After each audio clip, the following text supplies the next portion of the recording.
Friends, welcome back to my YouTube channel. എന്തൊക്കെയുണ്ട് വിശേഷങ്ങൾ? എല്ലാവർക്കും അടിപൊളിയല്ലേ? കാര്യങ്ങൾ അടിപൊളിയായിട്ട് പോകാമെന്ന് ഞാൻ വിചാരിക്കുകയാണ്. എനിക്ക് കുഴപ്പമൊന്നുമില്ല, നന്നായിട്ട് തന്നെ പോകുന്നു. ഇന്ന് ഞാൻ എത്തിയേക്കുന്നത് ഒരു സിനിമയെ കുറിച്ച് സംസാരിക്കാൻ വേണ്ടിയാണ്. ടൂറിസ്റ്റ് ഫാമിലി എന്ന് പറഞ്ഞിട്ടുള്ള ഒരു മൂവി തമിഴിൽ റിലീസായിട്ടുള്ള ഒരു സിനിമയാണ്. അപ്പോൾ ആ സിനിമയെ കുറിച്ചാണ് എനിക്കിന്ന് സംസാരിക്കാനുള്ളത്. ടൂറിസ്റ്റ് ഫാമിലി എന്ന് പറഞ്ഞാൽ തന്നെ നമുക്ക് ആ പേര് കേൾക്കുമ്പോൾ തന്നെ അറിയാം ഒരു ഫാമിലിനെ കുറിച്ചാണ് പറയുന്നത്. അച്ഛനും അമ്മ, 2 മക്കള്, ഒക്കെ 2 ബോയ്സ്, അവർ രണ്ടുപേരുള്ള ഒരു ഫാമിലി, 4 പേര് അടങ്ങുന്ന ഒരു ഫാമിലിന്റെ കഥയാണ്. അവരെ എങ്ങനെ വന്നു, അവരെങ്ങനെ വളർന്നു ജീവിക്കുന്നു, എന്താണ്, അതൊക്കെയാണ് സിനിമയെ കുറിച്ച് പറയുന്നത്. സിനിമയെ കുറിച്ചിട്ട് ഞാൻ ഒന്നും പറയുന്നില്ല, അതിപ്പോ സ്പോയിലർ ആവും, എല്ലാവരും കണ്ടിട്ടുണ്ടാവില്ല എന്ന് ഞാൻ വിചാരിക്കുന്നു. അതുകൊണ്ട് പറയുന്നില്ല. ക്യാരക്ടറിനെ കുറിച്ചും സിനിമയെ കുറിച്ചും ഒന്നും പറയുന്നില്ല. എനിക്ക് മെയിൻലി ഈ സിനിമയെ കുറിച്ച് സംസാരിക്കാനുള്ള കാര്യം എന്താണെന്ന് വെച്ച് കഴിഞ്ഞാല്, ഒരു പാരൻസിന്റെയും കുട്ടികളുടെയും റിലേഷൻഷിപ്പ് എങ്ങനെയായിരിക്കണം, അതാണ് എനിക്ക് ഈ സിനിമയിൽ സ്ട്രൈക്ക് ചെയ്ത ഒരു കാര്യം എന്ന് പറയുന്നത്. ഒരു കുട്ടിയുടെ ജീവിതത്തിൽ എത്രത്തോളം ഒരു പാരന്റിന്റെ ഇൻഫ്ലുവൻസ് ഉണ്ടാവുന്നുണ്ട് എന്നുള്ളത് നമുക്ക് ചിന്തിക്കേണ്ട കാര്യം തന്നെയാണ്, അല്ലെ? നമ്മളൊക്കെ വളർന്നിട്ടുള്ള സാഹചര്യം എന്ന് പറഞ്ഞാൽ നമുക്കറിയാം എങ്ങനെയാണ് നമ്മൾ വളർന്നത് എന്ന്. ഭയങ്കര എന്താ പറയാ, പാരന്റിങ് എന്ന് പറഞ്ഞു കഴിഞ്ഞാൽ തല്ലലും വഴക്ക് പറയലും ഭീഷണിപ്പെടുത്തലും ഒക്കെ, ഇങ്ങനത്തെ കാര്യങ്ങളൊക്കെ നിറഞ്ഞിട്ടുള്ള ഒരു പാരന്റിങ്ങിലൂടെയാണ് നമ്മളൊക്കെ കടന്നു വന്നിട്ടുള്ളത്. അങ്ങനത്തെയൊക്കെ പാരന്റിങ് ആണ് നമുക്ക് കിട്ടിയത്. അടിച്ച് എന്തെങ്കിലും ഉണ്ടായി അടിച്ച് എന്താ പറയാ, അവരുടെ ആ ദേഷ്യം തീരുന്നത് വരെ, അവരുടെ ഫ്രസ്ട്രേഷൻ മുഴുവൻ തീർക്കാനുള്ള ഒരാളായിട്ടാണ് നമ്മളെ അവർ കണ്ടിട്ടുള്ളത്. പല പാരൻസും, എല്ലാവരും അങ്ങനെയാണെന്ന് ഞാൻ പറയുന്നില്ല. എൻ്റെ ചൈൽഡ്ഹുഡിൽ ഉണ്ടായ കാര്യങ്ങളെ കുറിച്ചൊക്കെ ഞാൻ നിങ്ങളോട് സംസാരിച്ചിട്ടുണ്ട്. ഞാൻ വളരെ ബാഡായിട്ടുള്ള ഒരു പാരന്റിങ്ങിലൂടെ വന്നിട്ടുള്ള ഒരാളാണ്, എസ്പെഷ്യലി എൻ്റെ അച്ഛൻ. അതിനെക്കുറിച്ച് ഞാൻ ഓൾറെഡി സംസാരിച്ചിട്ടുണ്ട്. ഭയങ്കര പ്രശ്നങ്ങളിലൂടെ, വളരെയധികം ബുദ്ധിമുട്ടിലൂടെയും തല്ലും വഴക്കും ഒക്കെ ആയിട്ടുള്ള ഭയങ്കര പ്രശ്നങ്ങളിലൂടെയായിരുന്നു ഞാൻ കടന്നു വന്നിട്ടുണ്ടായിരുന്നത്. എൻ്റെ ചെറുപ്പകാലം മുഴുവൻ ഞാൻ കാണുന്നത് എന്താണെന്ന് വെച്ചാൽ അമ്മയെ തല്ലുന്നതായിരുന്നു. പിന്നെ ഞങ്ങൾ കുറച്ച് വളർന്നതിന് ശേഷം രണ്ടാമത് ഞാനായി, പിന്നെ അനിയത്തിയായി, അങ്ങനെ എല്ലാവരെയും ഉപദ്രവിക്കുന്ന തരത്തിലുള്ള അങ്ങനത്തെ ഒരു ഭയങ്കര ബുദ്ധിമുട്ടുള്ളൊരു ആ ഒരു പാരന്റിങ്ങിലൂടെ വളർന്ന ആളാണ് ഞാൻ. പിന്നെ അമ്മക്ക് വലിയ റോളില്ല, അമ്മക്ക് വലിയ വോയിസ് ഇല്ല. അമ്മ പറഞ്ഞു കഴിഞ്ഞാൽ ഒന്നും കേൾക്കില്ല, അതിനൊന്നും ഒരു കാര്യമില്ല. അതുകൊണ്ട് തന്നെ അമ്മക്ക് അങ്ങനെ നിൽക്കാൻ പറ്റില്ല. അമ്മേനെ ഇപ്പൊ ഒന്നും പറയാനും പറ്റില്ല. എന്താന്ന് വെച്ചാൽ അമ്മക്ക് അതിന്ന് പുറത്ത് വരാനുള്ള ഒരു ധൈര്യം പോലും ഇല്ലാത്ത ആളാണ് എൻ്റെ അമ്മ. ഇപ്പോഴും അമ്മക്ക് ആ ധൈര്യം വന്നിട്ടില്ല. അതുകൊണ്ട് അമ്മ അത് തന്നെ കണ്ടിന്യൂ ചെയ്യുന്നുണ്ട്.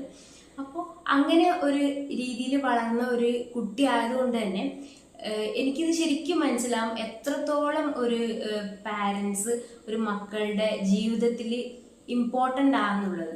കാരണം നമ്മൾ ഈ ഭൂമിയിലേക്ക് വന്നു, നമ്മൾ വളർന്ന്, നമ്മൾ ഫസ്റ്റ് കാണുന്നത് നമ്മുടെ അച്ഛനും അമ്മേനെയാണ്. എസ്പെഷ്യലി നമ്മുടെ അമ്മയുടെ വയറ്റിലാണ് പിന്നെ കിടന്നത്. അത് കഴിഞ്ഞ് ആ ഒരു കണക്ഷൻ നമ്മൾ ജനിച്ച് കഴിഞ്ഞപ്പോഴും അമ്മയായിട്ട് നമുക്ക് ഉണ്ടാകുന്നുണ്ട്. അത് കഴിഞ്ഞ അച്ഛൻ, അത് നമ്മൾ വളർന്നേനെ അവരെയാണ് നമ്മളെ ഒരു ഭയങ്കര ഇൻഫ്ലുവൻസ് ആവുന്നത്. നമ്മുടെ ഹീറോയിനും ഒക്കെ നമ്മുടെ അച്ഛനും അമ്മയാണ്. അവരെന്ത് ചെയ്യുന്നു അതാണ് നമ്മൾ പഠിക്കുന്നത്, കണ്ടിട്ടും കേട്ടിട്ടും പഠിക്കുന്നത്. കാരണം നമുക്ക് വേറെ ലോകമില്ല, അത് മാത്രമേ ഉള്ളൂ. പിന്നെ ഒന്ന് വളർന്ന് സ്കൂളിലൊക്കെ പോയി തുടങ്ങിയപ്പോഴാണ് നമുക്കിങ്ങനെ ഓരോ കാര്യങ്ങൾ വീണ്ടും വീണ്ടും മനസ്സിലായി വരുന്നത്. പക്ഷെ എത്രയൊക്കെ പറഞ്ഞാലും നമ്മൾ തിരിച്ച് നമ്മുടെ അമ്മേൻ്റെ അടുത്തും അച്ഛൻ്റെ അടുത്തും വരുമ്പോൾ നമുക്കതാണ് നമ്മുടെ ലോകം എന്നുള്ളത്. അപ്പൊ ആ ഒരു കുഞ്ഞില് മുതൽ അത്ര വളർന്ന് വലുതായത് വരെ അവരെ അത്ര ഇൻഫ്ലുവൻസ് ചെയ്യുന്ന 2 ആൾക്കാരാണ് അച്ഛനും അമ്മയും എന്നുള്ളത്. അപ്പൊ അവരുടെ രണ്ടുപേരുടെയും, ആ അച്ഛനും അമ്മേന്റെയും റിലേഷൻഷിപ്പും ആ അച്ഛനും അമ്മയും മക്കളോട് കാണിക്കുന്ന റിലേഷൻഷിപ്പും വളരെയധികം ഇമ്പോർട്ടൻ്റ് ആണ്. അവരുടെ ലൈഫ് എങ്ങനെയായി മാറണം എന്നുള്ള കാര്യത്തിന് ഇൻഫ്ലുവൻസ് ചെയ്യുന്നതെന്നുള്ളത്. ഒരു ഗുഡ് പാരന്റിങ്ങിലൂടെ വന്നിട്ടുള്ള ഒരു കുട്ടിയും അതുപോലെ ബാഡ് പാരന്റിങ്ങിലൂടെ വളർന്നു വന്നിട്ടുള്ള ഒരു കുട്ടിയും തമ്മിൽ വളരെ ഡിഫറൻസ് ഉണ്ട്. കാരണം ഒരു ബാഡ് പാരന്റിങ്ങിലൂടെ വളർന്നു വന്നു എന്നുകൊണ്ട് ആ കുട്ടി ബാഡായിട്ടുള്ള ഒരു കുട്ടി ആവണം എന്നൊന്നുമില്ല.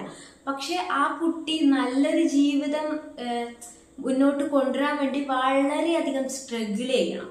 കാരണം ഗുഡ് പാരന്റിങ്ങിലൂടെ വന്ന കുട്ടീനെ വെച്ച് കമ്പയർ ചെയ്യുമ്പം ഒരു ബാഡ് പാരന്റിങ്ങിലൂടെ വന്ന കുട്ടി എന്ന് പറയുന്നത് ലൈഫിൽ നല്ല നല്ല രീതിയിൽ ജീവിക്കാനും നല്ല രീതിയിൽ നമുക്ക് നമ്മൾ രക്ഷപ്പെടാനും നമ്മൾ കുറേ അച്ചീവ്മെന്റ് ഉണ്ടാക്കാനും വേണ്ടിയിട്ട് ആ കുട്ടി വളരെയധികം സ്ട്രഗിൾ ചെയ്യണം.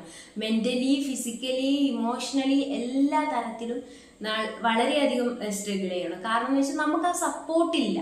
എന്ന് വെച്ചാൽ ആ ഒരു അച്ഛനമ്മയുടെ സപ്പോർട്ട്, ആ ഒരു കെയറിങ്, സ്നേഹം, ഇങ്ങനത്തെ നമ്മുടെ പല ഏജിലും നമുക്ക് കിട്ടേണ്ടിയിരുന്ന ഓരോ കാര്യങ്ങളും നമുക്ക് കിട്ടിയിട്ടില്ല. അതുകൊണ്ട് തന്നെ നമ്മൾ വളരെയധികം സ്ട്രഗിൾ ചെയ്യണം. അപ്പോൾ എനിക്ക് ഈ സിനിമയിലൂടെ മനസ്സിലായ എന്താണെന്ന് വെച്ചാൽ, ടൂറിസ്റ്റ് ഫാമിലി എന്ന് പറഞ്ഞ സിനിമയിലൂടെ മനസ്സിലായ എന്താണെന്ന് വെച്ച് കഴിഞ്ഞാൽ, ഈ സിനിമയിൽ നല്ല രീതിയിൽ അച്ഛനും അമ്മയും അതുപോലെ മക്കളും തമ്മിലുള്ള ആ റിലേഷൻഷിപ്പിനെ നല്ല രീതിയിൽ കാണിക്കുന്നുണ്ട്. അതിൻ്റെ ഏറ്റവും വലിയൊരു എക്സാമ്പിളാണ് അച്ഛനും മകനും തമ്മിൽ ചെറിയൊരു പ്രോബ്ലം ഉണ്ടാകുന്നുണ്ട്. അത് അവർ പറഞ്ഞ് തീർത്ത് കഴിഞ്ഞിട്ട് അച്ഛൻ്റെ ഭാഗത്ത് പ്രശ്നമുണ്ട് എന്ന് മനസ്സിലായപ്പോൾ അച്ഛൻ എല്ലാവരെയും മുൻപിൽ തന്നെ മകനോട് സോറി പറയുന്നുണ്ട്.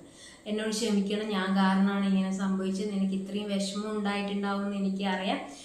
അങ്ങനെയൊക്കെ പറഞ്ഞിട്ട് കാര്യങ്ങൾ തുറന്ന് പറഞ്ഞിട്ട് തന്നെ സ്വന്തം മകനോട് ആൾക്കാരുടെ മുൻപിൽ നിന്ന് ക്ഷമ ചോദിക്കാനുള്ള ആ ഒരു ഇത് ആ അച്ഛൻ ഉണ്ടാകുന്നുണ്ട്. ആ അച്ഛൻ അങ്ങനെ പറയുമ്പോഴും മകന് തിരിച്ച് എനിക്ക് അച്ഛനും ഇങ്ങനെ എൻ്റെ ഭാഗത്തുനിന്ന് പ്രോബ്ലം ഉണ്ടായിട്ടുണ്ടെങ്കിൽ ഞാനും അച്ഛനോട് ക്ഷമ ചോദിക്കുകയാണ്. കാരണം ആ മകനോട് ആ അച്ഛൻ അങ്ങനെ ബിഹേവ് ചെയ്തുകൊണ്ടാണ് ആ മകനും തിരിച്ച് അങ്ങനെ ബിഹേവ് ചെയ്തത്. അല്ലാതെ എൻ്റെ ഒരു അച്ഛനെന്ന് വെച്ചാൽ ഞാൻ അച്ഛനല്ലേ, ഞാനാണ് വലിയ ആള്, ഞാനാണ് ഈ കുടുംബത്തിൽ എല്ലാം ചെയ്യുന്നത്, എല്ലാ കാര്യങ്ങളും നോക്കുന്നത്, അപ്പം എല്ലാവരും എൻ്റെ താഴെയാണ്, എൻ്റെ കീഴിലാണ്, അടിമകളാണ്, ഞാൻ പറയുന്നത് എല്ലാവരും അനുസരിക്കണം, ഞാനായിരിക്കണം അവിടുത്തെ ലാസ്റ്റ് വാക്ക്, ഞാനായിരിക്കണം എല്ലാ ഡിസിഷനും എടുക്കുന്നത്, ഞാൻ ആരുടെ മുമ്പിൽ തല താഴ്ത്തില്ല എന്ന് പറഞ്ഞ് നിൽക്കുന്ന ഒരു അച്ഛനാണെങ്കിലും അമ്മയാണെങ്കിലും ഒരിക്കലും ആ ഒരു മകനും മകൾക്കും ഉണ്ടാവുന്നത് ഒരു എന്താ വെച്ചാൽ തുറന്ന് സംസാരിക്കാനുള്ള ഒരു സ്പേസ് ഉണ്ടാവില്ല. കാരണം മകനോട് അച്ഛൻ മോനെ സോറി എനിക്കിങ്ങനെ പറ്റിയെന്ന് പറയാനുള്ള ആ ഒരു മനസ്സുണ്ടായത് കൊണ്ടാണ് മകനോ എൻ്റെ അച്ഛൻ എന്നോട് ഇങ്ങനെ പറഞ്ഞില്ലേ, എൻ്റെ അച്ഛനോട് ഞാനും അങ്ങനെ ഒന്നും കാണിക്കാൻ പാടില്ല എന്ന് തിരിച്ച് ആ മകനും അങ്ങനെ റിയാക്ട് ചെയ്യാൻ വേണ്ടി തോന്നിയതിൻ്റെ കാരണം എന്നെ അവർ തമ്മിലുള്ള ആ ഒരു ബോണ്ടിങ്, തുറന്ന് പറയുന്ന കാര്യങ്ങൾ എല്ലാം ഓപ്പണായിട്ട് തുറന്ന് പറയാം. അതിലൊരു രസമായിട്ടുള്ളൊരു സീനുണ്ട്.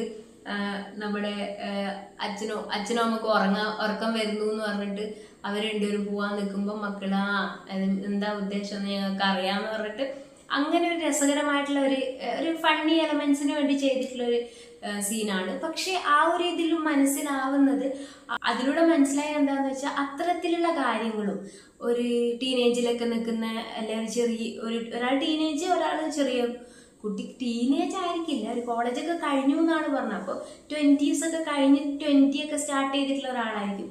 ആ ഒരു ഏജിലുള്ള മോനും പിന്നെ ഒരു ചെറിയ കുട്ടിയാണ്.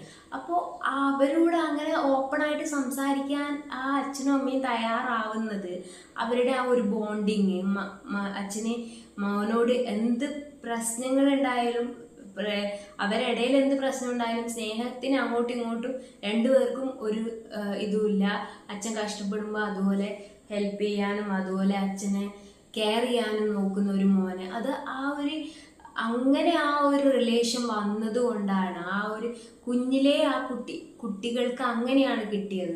അച്ഛൻ്റെ അടുത്തുനിന്നും അമ്മയുടെ അടുത്തുനിന്നും അങ്ങനെയാണ് തുറന്ന് പറയാൻ ഉള്ള ഒരു സ്പേസ് കിട്ടി. അവരോട് കൂളായിട്ട് എല്ലാ കാര്യങ്ങളും സംസാരിക്കാനും അവർ നമ്മളോട് ഫ്രണ്ട്ലി ആയിട്ട് ബിഹേവ് ചെയ്യുന്നതും അങ്ങനെ പല പല പല കാരണങ്ങൾ കൊണ്ടും നമുക്ക് നമ്മുടെ അച്ഛനും അമ്മ എന്ന് പറയുന്നത് നമുക്ക് എല്ലാമാണ്. എന്നുവെച്ചാൽ നമ്മുടെ നല്ലതിന് മാത്രമേ അവർ കാര്യങ്ങൾ ചെയ്യുള്ളൂ. നമ്മൾ ഒരു കുടുംബത്തിലെ ഒരാളായിട്ട് നമ്മുടെ അഭിപ്രായം കേൾക്കുന്ന ഒരാളായിട്ട് അവർ കണക്കാക്കുന്നുണ്ട് എന്നൊക്കെ പറയുന്നത് നമുക്ക് ഭയങ്കര സന്തോഷം തരുന്ന കാര്യമാണ്. പ്രത്യേകിച്ച് കുഞ്ഞുങ്ങൾ എന്ന് പറയുന്നത് അവരുടെ അഭിപ്രായം നമ്മൾ എടുക്കുക എന്ന് പറയുന്നത് അവർക്ക് ഭയങ്കര സന്തോഷം ഉണ്ടാവും.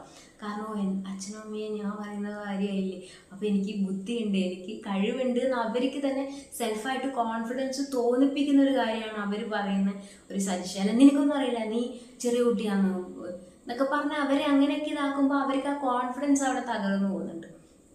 അങ്ങനെ പല പല പാരൻറ്റിങ്ങുമായിട്ട് റിലേറ്റ് ചെയ്ത് അങ്ങനെ പല പല കാര്യങ്ങൾ നമുക്ക് പറയാനുണ്ട്. അത്തരത്തിലുള്ള ഒരു നല്ല രീതിയിൽ പറഞ്ഞിട്ടുള്ള ഒരു സിനിമയാണ് ടൂറിസ്റ്റ് ഫാമിലി എന്നുള്ളത്. നല്ലൊരു സിനിമയാണ്, എല്ലാ തരത്തിലും നല്ലൊരു സിനിമയായിട്ട് തന്നെയാണ് എനിക്ക് തോന്നിയത്. ഞാനൊരു ബാഡ് പാരൻറ്റിങ്ങിലൂടെ വളർന്നു വന്നിട്ടുള്ള ഒരാളായതുകൊണ്ട് തന്നെ എനിക്ക് എത്രത്തോളം അതിൻ്റെ പ്രോബ്ലംസ് ഉണ്ട് എന്ന് കറക്റ്റായിട്ട് അറിയുന്ന ആളാണ്. അത് ഞാൻ റിക്കവർ ചെയ്യാൻ വേണ്ടി എത്രത്തോളം സ്ട്രഗിൾ ചെയ്യുന്നുണ്ട് എന്നും എനിക്ക് അറിയാം. കാരണം ഞാൻ അത്രയും ഇമോഷണലി ഭയങ്കര വീക്കായിട്ടുള്ള ഒരാളാണ്. അതെൻ്റെ ചൈൽഡ്ഹുഡ് തന്നെയാണ് എന്നെ അങ്ങനെ ആക്കിയത്. ഞാനിപ്പോൾ സ്ട്രോങ് ആയി വരാൻ വേണ്ടി ട്രൈ ചെയ്തുകൊണ്ടിരിക്കുന്ന ആളുമാണ്. അപ്പോൾ ഇങ്ങനെയൊക്കെയാണ് ഈ സിനിമയായിട്ട് റിലേറ്റ് ചെയ്തിട്ട് എനിക്ക് നിങ്ങളോട് സംസാരിക്കാനുള്ളത്. എന്തൊക്കെയാണ് നിങ്ങൾക്ക് ഇതുമായിട്ട് റിലേറ്റ് ചെയ്ത് പറയാനുള്ളത്? നിങ്ങളുടെ അഭിപ്രായങ്ങളൊക്കെ കമൻറ്റായി അറിയിക്കണം. വീഡിയോ ഇഷ്ടപ്പെടുന്നുണ്ടെങ്കിൽ ലൈക്ക്, ഷെയർ ആൻഡ് സബ്സ്ക്രൈബ്. അടുത്ത വീഡിയോ ആയിട്ട് ഞാൻ പെട്ടെന്ന് വരാം കേട്ടോ. Okay, by.